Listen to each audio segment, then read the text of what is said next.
வெறும் 15 kilo 20 kilo lift பண்ணிட்டு இருந்தேன்னா லாஸ்ட் 2-3 வீக்ஸா 35 கேஜி 30 கேஜி லிஃப்ட் பண்ணிட்டு இருக்கேன். இவ்வளோ ஷார்ட் டைம்ல என்னோட ஸ்ட்ரென்த் வந்து இன்க்ரீஸ் ஆனதுக்கு காரணம் என்னன்னு உங்களுக்கு தெரியுமா?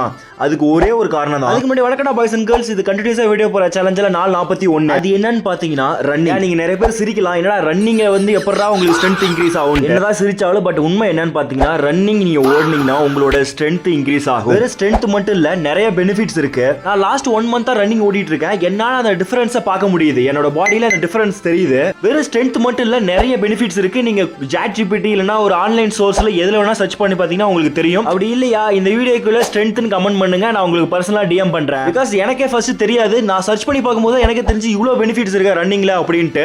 பட் அவ்வளவு பெனிஃபிட்ஸ் கொட்டி கிடக்குது. கிளாஸ் உங்களோட ஹார்ட் ஸ்ட்ரென்த் இன்க்ரீஸ் பண்றது எல்லாமே இருக்கு. உங்களுக்கு இந்த மாதிரி ஹெல்த்தியான ஃபிட்டான லைஃப் ஸ்டைல் வேணும்னு நினைச்சீங்கன்னா மறக்காம ரன்னிங் ட்ரை பண்ணுங்க. அப்புறம் இந்த மாதிரி இன்ஃபர்மேஷன் தெரிஞ்சுக்கிறதுக்கு மறக்காம என்ன ஒரு ஃபாலோ மட்டும் பண்ணிக்கோங்க. வலிமையாங்கடா பாய்ஸ் அண்ட் கேர்ள்ஸ். நன்றி.